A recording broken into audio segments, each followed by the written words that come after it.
जय श्री कृष्णा। कौन है छठ मैया? क्यों करते हैं छठ मैया? छठ व्रत की पौराणिक कथा एवं संपूर्ण पूजा विधि है इस वीडियो में। अगर आप जानना चाहते हो तो पूरे वीडियो को अंत तक अवश्य देखें और चैनल को सब्सक्राइब भी करें। कार्तिक शुक्ल पक्ष की अष्टमी को छठ पर्व बनाए जाने का विधान है। ये 4 दिवसीय पर्व मुख्य रूप से बिहार में बनाया जाता है। कार्तिक मास की अमावस्या को दीपावली मनाने के 6 दिन बाद कार्तिक शुक्ल को बनाए जाने के कारण इसे छठ कहा जाता है। यह 4 दिनों का त्यौहार है और इसमें साफ सफाई का खास ध्यान रखा जाता है। इस त्यौहार में गलती की कोई जगह नहीं होती। इस व्रत को करने के नियम इतने ज़्यादा कठिन हैं, इस वजह से इसे महापर्व और महाव्रत के नाम से संबोधित किया जाता है। कौन है छठी मैया? मान्यता है कि छठ देवी सूर्य देव की बहन है और उन्हीं को पसंद करने के लिए जीवन के महत्वपूर्ण अवयवों में सूर्य एवं जल की महानता को मानते हुए उन्हें साक्षी मानकर भगवान सूर्य की आराधना तथा उनका धन्यवाद करते हुए माँ गंगा, यमुना या किसी भी पवित्र नदी या तालाब के किनारे यह पूजा की जाती है। अष्टमी माँ यानी छठ माता बच्चों की रक्षा करने वाली देवी है। इस व्रत को करने से संतान को लंबी आयु का वरदान मिलता है। महाकांडे पुराण में इस बात का उल्लेख मिलता है कि सृष्टि की अधिष्ठात्रा प्रकृति देवी ने अपने आप को 6 भागों में विभाजित किया था। उनके 6 अंश को सर्वश्रेष्ठ माता देवी के रूप में जाना जाता है, जो ब्रह्मा की पुत्री है। वो बच्चों की रक्षा करने वाली देवी है। कार्तिक मास के शुक्ल पक्ष में की अष्टमी को उन्हीं देवी की पूजा की जाती है। शिशु के जन्म के 6 दिनों बाद इन्हीं देवी की पूजा की जाती है। इनकी प्रार्थना से बच्चे को स्वास्थ्य, सफलता, दीर्घायु होने का आशीर्वाद मिलता है। पुराणों में इन्हीं देवी का नाम कात्यायनी बताया गया है, जिनकी नवरात्रि की अष्टमी तिथि को पूजा की जाती है। छठ व्रत का तीसरा दिन सबसे खास होता है, क्योंकि इस दिन महिलाएं 36 घंटों का निर्जला व्रत शुरू करती है। संध्या में डूबते समय सूर्य को अर्घ दिया जाता है, तो अगले दिन उगते सूर्य की पूजा की जाती है। छठ पर्व मुख्य रूप से बिहार, झारखंड और पूर्वी प्रदेश, उत्तर प्रदेश में बनाया जाता है। इस पर्व को डाला 6 सूर्य अष्टमी और 6 पूजा आदि नामों से जाना जाता है। इस त्यौहार के मुख्य रूप से भगवान सूर्य और छठी माता की पूजा की जाती है। छठ व्रत को पूरा करने से पहले इसकी कथा पढ़ना जरूरी माना जाता है। आइए सुनते हैं छठ व्रत की पौराणिक कथाओं के अनुसार प्रियव्रत नाम के एक राजा थे। उनकी पत्नी का नाम था मालिनी था। राजा प्रियव्रत और उनकी पत्नी मालिनी संतान सुख से वंचित थे। इस बात से राजा रानी काफी दुखी रहते थे। एक दिन उन्होंने संतान प्राप्ति के लिए महेश कश्यप ने पुत्र उद्देष्टि यज्ञ करवाया। महिषी ने यज्ञ संपन्न करने के बाद मालिनी को खीर दी।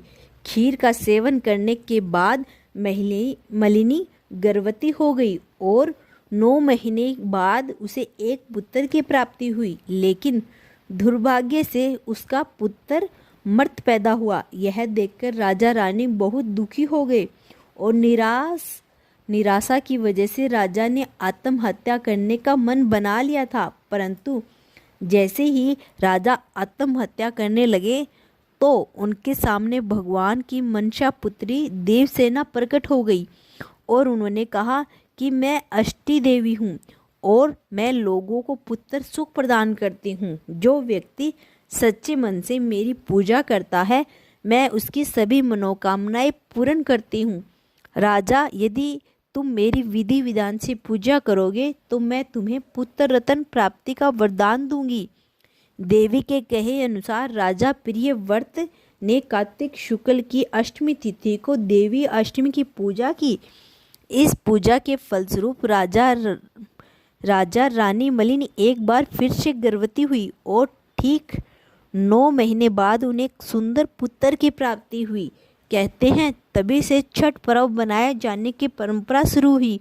इस पर्व से जुड़ी एक और कथा है, जिसके अनुसार महाभारत काल में जब जुए में पांडव सारा राजपाट हार गए थे, तब द्रौपदी ने छठ व्रत रखा था। द्रौपदी के व्रत से पसंद होकर अष्टमी देवी ने पांडवों को उनका राजपाट वापस दिला दिया था। वहीं उनके एक अन्य पुरानी कथा के मुताबिक महाभारत काल में सूर्यपुत्र कर्ण ने सबसे पहले सूर्य देव की पूजा की थी और कहा जाता है कि घंटों पानी में खड़े होकर कर्ण सूर्य देव को अर्घ्य देते थे। सूर्य देव की कृपा से कर्ण एक महान योद्धा बना। आज भी छठ में अर्घ्य दान की यही परंपरा चली आ रही है। छठ पूजा के लिए जरूरी है ये सामग्रियाँ। छठ पूजा के लिए कुछ सामग्रियों का विशेष आवश्यकता होती है। माना जाता है कि इन पूजन सामग्रियों के बिना छठ पर्व अधूरा रहता है।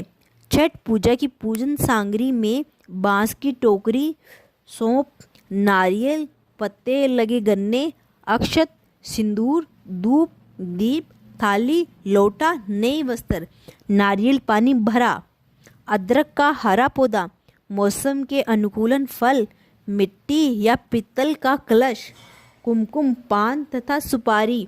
छठ मैया की पूजा की विधि। छठ पूजा के दिन सुबह ब्रह्म मुहूर्त में उठे और स्नान आदि से निवृत्त होकर छठ व्रत का संकल्प लें। इस क्रम में सूर्य देव और छठी मैया का ध्यान करें। व्रती को छठ पूजा के दिन अन्न ग्रहण नहीं करना चाहिए। संभव हो तो निर्जला व्रत रखकर इसका विधि विधान से पालन करें। छठ के पहले दिन संध्याकालीन अर्घ्य होता है। इसमें डूबते हुए सूरज को अर्घ दिया जाता है। ऐसे में इस दिन सूर्यास्त थोड़ा पहले छठ घाट पर पहुँचें और वहां स्नान करने के बाद अस्ताचलगामी सूर्य को पूरी निष्ठा के साथ अर्घ्य दें। इस दिन भगवान सूर्य को अर्घ्य देने के लिए बांस या पीतल की टोकरी या सौंफ का उपयोग किया जाता है। ऐसे में बांस या पीतल की टोकरी का इस्तेमाल करते हुए सूर्य देव को अर्घ्य दें। छठ पूजा में जिन टोकरियों या सूपों का इस्तेमाल किया जाता है, उसमें फल, फूल, गन्ने, पकवान इत्यादि समेत पूरी पूजन सामग्रियों को अच्छी प्रकार से रखें। इसके साथ ही सौंफ या टोकरी पर सिंदूर लगाएं। सूर्य देव को अर्घ देते हुए वक्त टोकरी में सभी पूजा सामग्रियों का होना बेहद जरूरी है। ऐसे में इस बात का विशेष ध्यान रखें। इसके साथ ही पूरे दिन और रात भर निर्जला व्रत रखकर अगले दिन सुबह उगते हुए सूरज को जल अर्पित करें। सूर्य देव को अर्घ्य निवेद करने के साथ ही मन उनके अपनी मनोकामनाएं कहें। छठ पूजा के दौरान कब क्या करना है? 17 नवंबर 2023 को होगा निहान खाए। छठ पूजा के पहले दिन नहान खाए होता है। इस दिन व्रती स्नान एवं ध्यान करने के बाद कद्दू भात का सेवन करती है। छठ व्रती को नहाए खाए के दिन शुद्ध और सात्विक भोजन ग्रहण करना होता है। इसके साथ ही इस दिन छठ व्रती भोजन कर लेती है, तभी घर के अन्य सदस्य भोजन करते हैं। इस साल छठ पूजा का नहान 17 नवंबर को है। 18 नवंबर 2023 को खरना है। छठ पूजा के दूसरे दिन खरना करते हैं। इसी दिन व्रती महिलाएं स्नान के बाद चावल, गुड़ और खीर बनाकर खरना माता को अर्पित करती है। इसे प्रसाद को मिट्टी के नए चूल्हे पर आम की लकड़ी से आग जलाकर बनाया जाता है। शाम को पूजा के बाद घर सभी सदस्य पहले खरना प्रसाद ग्रहण करते हैं, फिर भोजन करते हैं। खरना प्रसाद को बहुत शुभ माना जाता है।